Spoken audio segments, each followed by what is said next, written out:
Holding space is about showing up authentically and creating safety in the moments that matter most.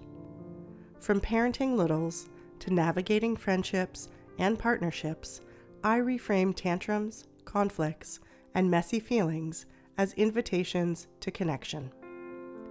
I'm Julia Clark, a psychotherapist and play therapist with over 30 years of experience walking alongside children, families, and the people who care for them.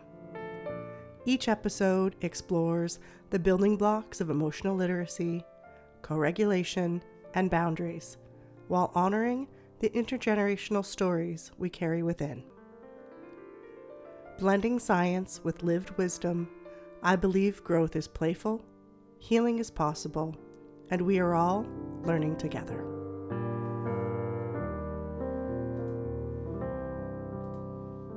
Hi, I'm Julia, and together we're holding space. Today, I want to talk about a belief that weighs heavy on so many parents, especially those who care deeply and just want to get it right. The idea that good parents never yell. Let's be clear. Let me say this gently and directly. Yelling doesn't mean you failed. Yelling means you're human. This isn't permission to yell every day and shrug it off, but it is an invitation to let go of perfection pressure and get curious about what's really happening underneath. Because yelling isn't usually about the spilled cereal, the shoes in the hallway, or the sibling squabble. Yelling happens when your nervous system is overwhelmed, when you've hit your edge, when your body slips into fight mode because it thinks it's under threat. The nervous system connection. Here's the science. Your nervous system is constantly scanning for cues of safety or danger. When it perceives danger, even if the danger is just noise, clutter, or kids not listening, your body can shift into sympathetic activation, fight or flight. That surge of energy has to go somewhere. For some of us, it comes out as yelling. Dr. Stephen Porges' Polyvagal Theory helps us understand this. The vagus nerve runs from our brainstem through our heart, lungs, and gut. It's like the superhighway of safety cues. When we're regulated, we're in ventral vagal state. Calm, connected, able to listen. When we're overwhelmed, we slip into sympathetic, fight or flight, yelling, snapping, pushing. And when it's too much, we drop into dorsal shutdown, going silent, giving up, withdrawing. The Safe and Sound Protocol, or SSP, is one way to help the vagus nerve practice returning to safety through gentle, non-intrusive listening. But in daily life, there are also micro practices that shift the state of your nervous system back into safety. The good enough parent. Here's something I want you to hold close. Research shows that to raise healthy, secure children, we only need to get it right about 33% of the time. You do not need to be perfect. You will lose your patience. You will have moments you wish you could redo. It's not the rupture that defines the relationship. It's the repair. Why yelling feels so heavy. For many of us, yelling feels loaded with guilt and shame. Why?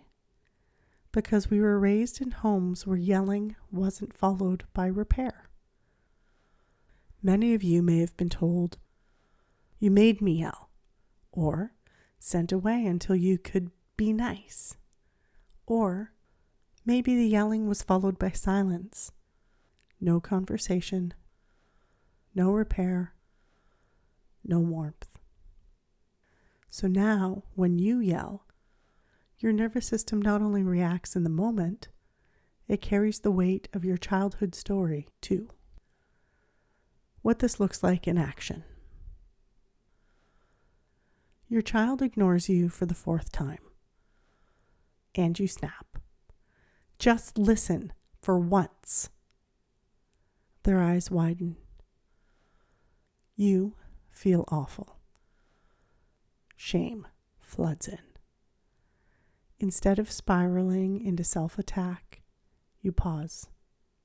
You breathe. You place your hand on your chest. And you say, "That wasn't how I wanted to handle that. I was feeling overwhelmed. I'm sorry for yelling." Then you repair through presence. Maybe a hug, a calm conversation, or a shared laugh, or silly reset.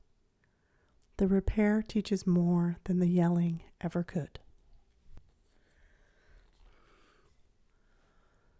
A classroom example. Imagine you're a teacher. A student blurts out again, and you snap. "Why can't you just follow the rules?" Later, you circle back. "I used a sharp tone earlier. I was frustrated. But you deserve respect, even when things feel hard." Repair here models accountability and emotional safety. A partner example. With partners, yelling often comes out sideways. Maybe your partner forgot to do something, and you lash out louder than you meant. Later, you pause. "I raised my voice earlier. I was overwhelmed. And I don't want to take that out on you. Can we start again?" Repair isn't weakness. It's strength, because it builds trust. A grounding practice. Take a breath with me here. Inhale.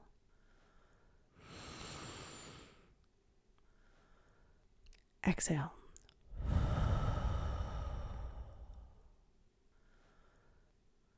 Place your hand on your chest or belly and feel your breath rise and fall. Silently say, "I'm human. I get overwhelmed. I can return to calm."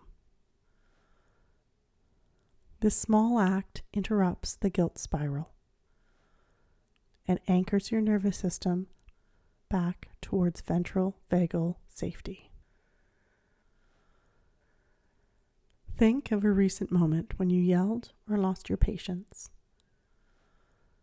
and ask yourself, what was happening in my body? What was I needing? How might I meet that need next time? Remember, you don't need to get it right all the time. You need to keep coming back. You're not failing if you yell. You're learning to repair. And that's what changes everything. Thank you for being here and for holding space with me.